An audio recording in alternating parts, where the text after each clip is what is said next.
Ce soir, dans notre séquence ping-pong, je reçois Catherine Rambert et Renaud Revel. Ils vont répondre à une critique de Fabien Lecoeuvre, qui est biographe et spécialiste de la chanson française, à propos de leur ouvrage Johnny, les 100 jours où tout a basculé. C'est chez First Édition. Catherine Rambert, Renaud Revel, bonsoir. Bon, vous êtes partagé les rôles là ce soir. Oui, on est prêt. Bon, alors je vais me permettre de vous présenter. Catherine Rambert, vous êtes directrice de la rédaction de Téléstar. Vous avez écrit un roman Imposture sur papier glacé, paru chez Kehlmann Lévy, qui est en cours d'adaptation. C'est ça? En cours d'adaptation au cinéma, oui, absolument. Le rôle sera interprété par Isabelle Adjani. Ça devrait se tourner dans les prochains mois.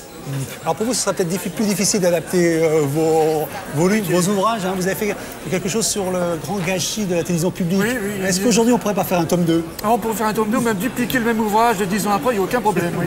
Okay. Je le crois. Okay. Alors en tout cas, bon, en ce qui concerne votre ouvrage, les 100 jours où tout a basculé, donc chez First Édition, il raconte ces 100 jours, hospitalisation de Johnny Hallyday à Los Angeles, et surtout les conséquences financières. Et on a le sentiment, quand on lit ce livre, que tout le problème est de savoir qui va payer la note. À savoir, est-ce que ça va être les assureurs? Est-ce que ça va être le producteur, Jean-Claude Camus? Est-ce que ça va être le médecin de la Joue qui est très impliqué dans cet ouvrage? Alors, ce que je voudrais vous demander, je vais faire un petit exercice. Vous êtes des spécialistes, vous êtes tous les deux chroniqueurs chez Philippe Vandel dans Pif Paf sur Paris Première.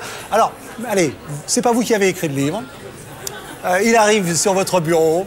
Je vais vous proposer 3 réactions. Vous allez me dire laquelle vous choisissez. Donc, ce livre arrive, vous dites « Bien joué, joli coup ». Ou bien « Enfin, je vais connaître le fin mot de cette histoire » ou « Encore un livre ou une promesse sur le titre et rien à l'intérieur ». Alors, qu'est-ce que vous dites? Moi, je dis enfin, je vais connaître le fameux de cette histoire. Oui, c'est ça. Ouais. Oui, aussi, oui, parce que c'était le but de l'ouvrage, donc. Ouais. Vous nous faites découvrir quelque chose? Oui, il y a plusieurs informations qu'on ne connaissait pas. D'abord, on voulait faire une enquête qui n'a jamais été faite sur Johnny, sur les enjeux financiers, industriels, même politiques que représente Johnny. Ça explique, ces enjeux sont tellement colossaux, je pense que le grand public ne les mesure pas, que ça explique une grande partie des mensonges, des secrets qui ont été divulgués au grand public pendant l'année 2009, année qui devait être l'année de sa tournée d'adieu et qui a été l'année de toutes les catastrophes. Le Tour 66, qui est voilà. le fameux Tour 66. Ce qu'on révèle, c'est que Johnny était déjà très fatigué et souffrait déjà beaucoup du dos avant de démarrer son tour.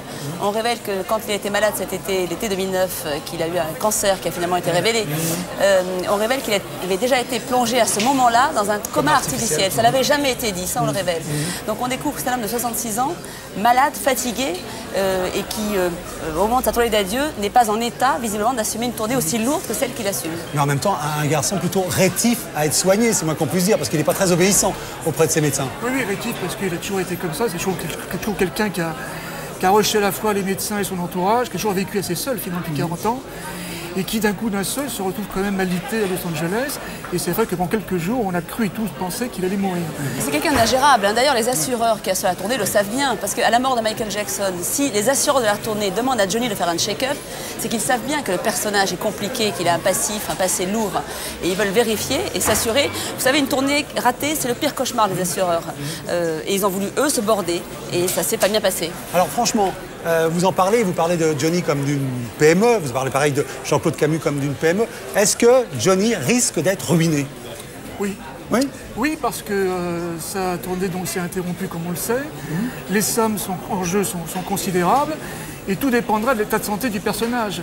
Et on sait qu'aujourd'hui, il n'est plus en mesure de monter sur scène, au moins avant une bonne année. Et en même temps, il est condamné à remonter sur scène, parce qu'il en va de la survie de la PME à l'idée. Ouais. Alors pour avoir une idée des enjeux financiers, il faut savoir que Johnny Hallyday, c'est 200 000 € par date, et que Jean-Claude Camus en avait signé 91, ce qui fait quand même des sommes assez considérables. Oui, oui. Ça fait une somme considérable. C'est surtout une tournée qui a été prolongée. Au début de la tournée, il devait y avoir une quarantaine de dates. Et c'est une tournée qui, devant le succès qu'elle a rencontré au moment des réservations, a été prolongée. Oui. On se demande si c'est le succès ou si c'est bien, enfin, entre guillemets, Jean-Claude Camus qui a voulu absolument étendre Quand on lit votre livre, on a l'impression que Johnny n'est pas très content de ces dates supplémentaires que son producteur a signées. Parce qu'en vérité, c'était la dernière tournée d'Hallyday. C'est là où, effectivement, où l'un et l'autre devaient quand même capitaliser sur ce qui était la carrière de Johnny Hallyday. Donc cette tournée devait être, en tout cas, la dernière et la plus importante. Patatras, tout s'effondre comme on le sait aujourd'hui. Et aujourd'hui, effectivement, il y a une quinzaine de millions d'euros qui traînent dans la nature. Et il faudra que pour que Johnny, entre guillemets, se refasse, entre guillemets, il est indispensable qu'il remette les pieds sur scène. C'est vrai que cette tournée-là devait être quand même essentielle. Voilà. Donc, alors on va écouter Fabien Lecoeuvre, qui est biographe et spécialiste de la chanson française. Bonjour. j'ai lu avec beaucoup d'attention Johnny, les 100 jours où tout a basculé. Alors j'ai déjà une observation à faire parce que je trouve que la 4e de couverture est assez trompeuse. Parce que je pense que le pas de Johnny qui est ébranlé, en tout cas comme vous l'expliquez en 4e de couverture, je pense que c'est la France qui a été ébranlée le jour. J'arrête parce que, en vérité, oui, et en même temps, il a raison. C'est la France qui est ébranlée. Parce que quand on lit l'ouvrage, quand même, ça remonte à un moment donné, cette affaire, je coupe au niveau de l'État. Nicolas Sarkozy s'en saisit. On a même évoqué à un moment donné l'hypothèse d'obsèque nationale. Donc, de la descente du cercueil de Johnny Hallyday sur les Champs-Élysées. J'ai lu ça dans votre... Ça, c'est une hypothèse évoquée par des conseillers lors d'une réunion informelle, à la période où Johnny a failli mourir l'hiver dernier. Ils se sont dit, qu'est-ce qu'on fait si jamais? Le cœur a raison, c'est pas la France, mais c'est la République qui était ébranlée quelque part. Donc... Enfin, il faut dire tout de suite que quand même ce projet-là n'avait pas eu l'assentiment du président de la République. Pas à notre connaissance, mais bon, sait-on jamais, c'est Johnny. Voilà. Et la France. Bon, Johnny, quelque part, est tombé malade on va dire, en fin d'année dernière. Je n'ai pas aimé dans votre ouvrage le banc des accusés avec Jean-Claude Camus et le docteur de la Joux.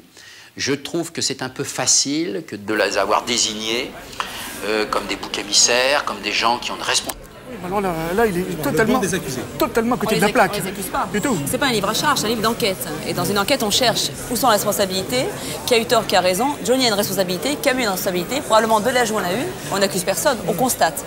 Et ce n'est pas un hasard aujourd'hui, il y a quand même des experts médicaux qui ont été mandatés, des avocats quand même qui travaillent sur les dossiers, et que le 15 juin prochain à Paris, Johnny Hallyday viendra à Paris, il sera confronté pour la première fois à son médecin Stéphane Delajoux, aux avocats, aux experts, aux assureurs.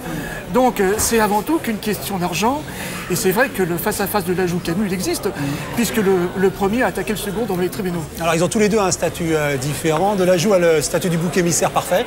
Il a même été agressé, faut le dire, il a été agressé et il est un petit peu accusé par tout le monde d'être responsable. Il y a le syndrome Michael Jackson, non, quand même, et Murray, non, derrière tout ça. Oui, enfin le syndrome Michael Jackson, le syndrome surtout de la panique de l'entourage d'Hallyday. C'est ce qui nous a décidé à faire ce livre. C'est que très vite, lorsque Hallyday tombe malade à Los Angeles, Camus accuse Delajoux en disant il a été mal opéré. Pourquoi il dit ça? C'est que depuis que Johnny, quelques mois plus tôt, a vu son cancer, la tournée n'assure plus le cancer, les conséquences du cancer. Donc Camus, pour sauver les meubles et sauver son argent, si jamais la tournée devait s'arrêter, doit faire passer un message aux assurances, ce n'est pas à cause du cancer qu'il est malade. Donc il charge Delajoux. Il le charge sans preuve, de façon totalement facile et arbitraire, et Delajoux d'ailleurs se défend. Nous d'ailleurs on n'accuse pas Delajoux, on déroule tous les faits. Stabilité, peut-être dans l'état de santé de Johnny. J'ai pas aimé ça, parce que quand on connaît bien l'artiste, je peux vous dire que personne n'a décidé à la place de Johnny, et depuis 40 ans, personne n'a décidé de sa carrière. C'est ce qu'on dit de bout en bout, c'est que le personnage est incontrôlable. Il n'écoute effectivement personne, mais ça on l'écrit parce que c'est toute l'histoire de ce bouquin. En vérité, c'est l'histoire de quelqu'un qui est profondément solitaire, qui a toujours échappé à tout le monde, à ses créanciers, à ses banquiers, à son entourage, et qui est quelqu'un qui a toujours décidé effectivement de son destin. Et s'il a décidé de son destin, au point effectivement de ne pas écouter ses praticiens et d'en arriver sur la ligne d'hôpital. Donc on est là-dessus, on est en tout point d'accord. Mais il y a un hommage un peu indirect, c'est à l'entourage de Johnny, aussi bien son fils que Sylvie Vartan, qui a été importante. Oui, oui. Et c'est peut-être ça qui l'a protégé de certains excès, puisqu'on a aussi reçu l'avis d'Hallyday qui nous dit qu'il a dû faire un peu de ménage dans l'entourage de Johnny Hallyday. Il s'est révélé, ce garçon, effectivement, David Hallyday jouait un rôle moteur. C'est un garçon qui a fini quand même par faire un peu le ménage effectivement dans l'entourage, qui a repris un peu le destin de son père durant ses faibles 100 jours. Et puis Sylvie Vartan, c'est la Vestale, hein, c'est l'icône de du groupe, du clan. C'est elle qui depuis tout temps a toujours été la première confidente d'Hallyday. Elle aura été présente aux côtés de son fils, David, pendant toute cette période-là, bien sûr, de bout en bout. Si Johnny décide de remonter sur scène, même s'il est très fatigué, c'est parce qu'il le veut, parce qu'il en a besoin, et qu'il demande à son ami et complice Jean-Claude Camus de monter sur scène. Parce que la PME, Hallyday le demande aussi. Et c'est la raison pour laquelle il reviendra sur scène, parce qu'à l'heure actuelle, l'argent est bloqué, a été versé et est bloqué, et le verdict des assurances sera déterminant. Si les assurances ne payent pas, Johnny est ruiné. Nous révélons aussi dans le livre d'ailleurs que les assurances vraisemblablement paieront, et que ça se traitera vraisemblablement au sommet de l'État. C'est-à-dire que Johnny ne sera pas ruiné. Mais à l'heure actuelle, c'est pas tranché. Du côté de Bercy? Ou de l'Élysée. Je n'achèterai pas ce livre, parce que je pense que votre analyse, sur l'échelle du temps, va vieillir très vite. J'ai apprécié, par contre, ce livre sur le détail, sur l'écriture et sur la malice pour avoir abordé les thèmes et les sujets d'une manière feuilletonnée, en tout cas. Un mot, parce que Donc il a aimé ce livre finalement. Ah bah oui, quand même.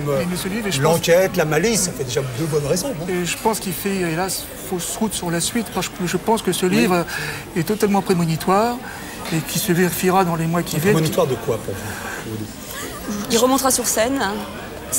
Le traitement de on verra, mais en tout cas la résolution de ces problèmes financiers se traitera au plus haut niveau, vous le verrez, ça finira par sortir, et dans un an je ne pense pas que ce qu'on ait écrit soit de la prémonition, à mon avis dans un an ça sera avéré, donc je pense qu'on le démentira. Mais il montera sur scène avec ce qu'on écrit, c'est-à-dire qu'avec une tournée à minima, c'est-à-dire que... Est-ce qu'il y aura des compagnies d'assurance qui l'assureront pour remonter sur scène? À la condition qu'il en fasse le minimum, on verra qu'il va faire 2-3 stades de France à Paris, confiné à Paris, avec interdiction de se promener en province.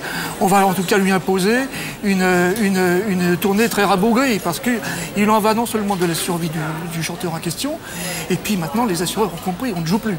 Est-ce qu'il écoutera Laetitia? On dit qu'il n'écoute personne, donc est-ce qu'il va écouter Laetitia, qui conseillera certainement d'arrêter? Oui, bien sûr. D'arrêter, vous pensez? Ah non, je pense qu'elle va oui, vous pensez donner votre avis? Elle va l'encourager. Oui. Parce qu'elle-même, son sort est lié un peu au sien. C'est quand même un couple assez fusionnel depuis longtemps.